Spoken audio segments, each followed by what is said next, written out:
Assalamualaikum warahmatullahi wabarakatuh. Alhamdulillahilladzi hadana lil imani wal islam. Wassalatu wassalamu ala sayyidina Muhammadin alladzi istanqadana bihi min ibadatil awthani wal asnam wa ala alihi wa ashabihi nujabail bararatil kiram. Amma ba'd, pada kesempatan yang baik ini pada sahabat-sahabat semuanya, sahabat subscriber dimanapun berada, mudah-mudahan dalam lindungan Allah Subhanahu wa ta'ala. Pada kesempatan yang baik ini saya akan menceritakan sedikit kisah atau perjuangan Syekh Mas'ud Kaungan dan muassis Pondok Pesantren Al Barokah, mengutip dari Ki Haji Abdurrahman Wahid atau Gus Dur tahun 50-an hingga tahun 60-an, yang dipanggil Syekh adalah satu Kiai Mas Duki Lasem lantaran penguasaannya atas kitab Jam'ul Jawamik. Tahun 80-an sudah ada pengganti, yaitu Syekh Mas Duki yang telah lama wafat. Beliau adalah Kiai Mas'ud dari Kaungan dan Cilacap. Menurut Gus Dur, Kiai bukanlah sembarang Kiai. Selain sederhana dan rendah hati, beliau sangat mumpuni dalam pengetahuan hukum Islam fikih. Saking alimnya, ketika masih nyantri di pesantren, Kiai Mas'ud itu sudah dipanggil dengan julukan Syekh, kata Haji Taifur Arafat, salah satu santri almarhum. Harismanya sangat dirasakan santri dan masyarakat saat beliau bertindak sebagai khotib Jumat. Misalnya, tak sedikit jamaah yang haru hingga berlinang air mata mendengar khutbahnya. Mengajar santri alias mulang ngaji adalah amaliyah rutin sosok ulama yang satu ini. Beliau istiqomah mengajar kitab Fathul Qorib setiap ba'da Isya dan tafsir Munir setiap ba'da Zuhur. Meski santri Kiai Mas'ud waktu itu tak begitu banyak, namun rata-rata mereka menjadi panutan di masyarakat. Beberapa di antaranya Kiai Haji Makinuddin Sidarja, Kiai Haji Imam Baikuni Majenang, Kiai Haji Munir Ghazali Majenang, dan lain-lain. Kiai Mas'ud terlahir dari pasangan Kiai Muhyiddin dan Ibu Nyai Sa'adah. Semasa anak-anak, Kiai Mas'ud dari kecil belajar ilmu agama kepada sang ayah. Hal itu dijalaninya setiap ba'da maghrib pada usia 10 tahun. Remaja Kiai Mas'ud mulai belajar Al-Quran kepada Kiai Hanafi di Sarwodadi Kaungan. Aktivitas ini berlangsung selama 2 tahun hingga khotam Al-Quran. Setelah khotam Al-Quran, Kiai Mas'ud pada waktu muda dikirim ke Mojosari Kebumen untuk berguru kitab Alfiyah Ibnu Malik kepada Kiai Ahmad Wajasari. Selesai ngaji Alfiyah, ia melanjutkan nyantri kepada Syekh Ihsan Jambes di Kediri, Jawa Timur. Syekh Ihsan adalah salah satu ulama yang diakui dunia dan karyanya masuk dalam kurikulum postgraduate di Al-Azhar Mesir serta sejumlah perguruan tinggi lainnya.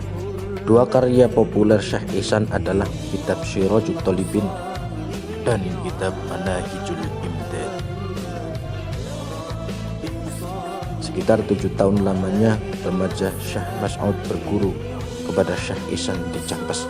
Selepas dari Jambes, pemuda Kiai Mas'ud meneruskan nyantri di pesantren Darul Hikam di Bendo Pare, Kediri. Tak kurang dari 30 tahun lamanya, Kiai Mas'ud menuntut ilmu di sejumlah pesantren. Selain itu, ia juga tabarukan kepada Kiai Haji Zubair di pesantren Al-Anwar, Sarang, Rembang. Tahun 1960-an, Kiai Mas'ud pulang ke kampung halamannya di Kaungan dan Cilacap. Setahun kemudian menikahi Ibu Nyai Maisyarah binti Kiai Haji Suhaimi dari pesantren Al-Hikmah Benda, Sirampok, Brebes. Dari pernikahan tersebut, beliau dikaruniai 5 orang anak. Di rumahnya, Kiai Mas'ud mengelola sebuah majelis taklim yang diikuti warga sekitar. Dalam pengajiannya, beliau tak hanya menggunakan model ceramah, namun juga membuka forum diskusi interaktif, tanya jawab yang cukup mengemuka di majelis taklim yang dikelolanya. Ki Haji Mas'ud menghabiskan masa mudanya di pesantren di Jawa Tengah dan Jawa Timur. Hampir 30 tahun dia di pesantren untuk belajar. Belakangan Kiai Mas'ud melanjutkan pendidikan dengan belajar di Mekah sekaligus menunaikan ibadah haji pada tahun 1964 Masehi. Di sana ia bertemu dengan Syekh Yasin bin Aisyah di Mekah. Syekh Yasin adalah seorang ulama yang nenek moyangnya berasal dari Padang, Sumatera. Beliau seorang ulama Indonesia yang namanya terukir dengan tinta emas karena luasnya ilmu yang dimilikinya. Syekh Yasin mengakui kedalaman ilmu Kiai Mas'ud, terutama pemahamannya di bidang ilmu fikih. Kiai Mas'ud memanfaatkan kesempatan pertemuan tersebut untuk menimba ilmu bagi Syekh Yasin bin Aisyah Al-Fadani.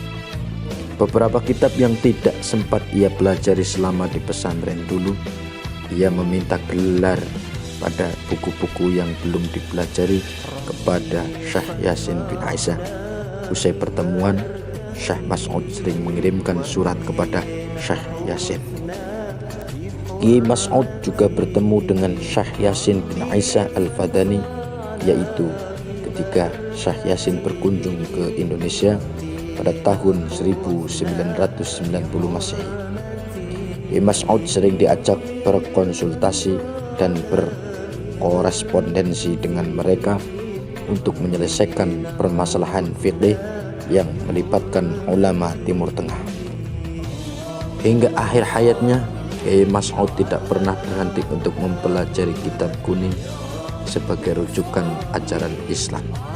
Bahkan setelah sembuh dari sakit yang diderita selama 5 tahun, ia tetap melanjutkan aktivitasnya berburu dan mempelajari buku-buku yang bisa dan belum dipelajari, hingga sering menerima kiriman buku dari Syekh Yasin bin Aisyah Al-Fadani dari Mekah dan juga dari lembaga keagamaan di Turki. Selain Syekh Yasin, Kiai Mas'ud sering berdiskusi hukum fikih dengan ulama asal Cirebon, yaitu Syekh Mahmud, melalui media surat menyurat waktu itu.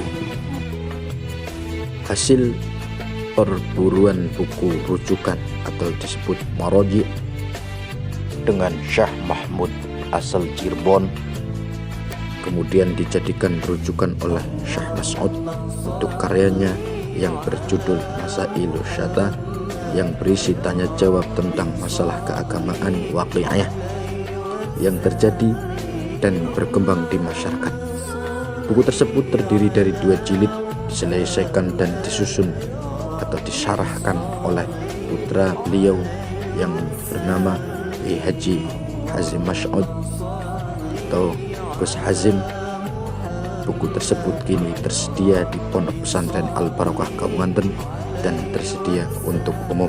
Dalam ormas keagamaan, Kiai Mas'ud aktif di forum Fatsul Masail dan pernah menjabat sebagai Rais Suriah PCNU Cilacap. Kiai Mas'ud meninggal dunia pada tanggal 5 Maret 1994 sepeninggal almarhum pesantren Al-Barokah yang beliau rintis dilanjutkan oleh putra beliau Al-Mukarram Kiai Haji Hanif Mas'ud.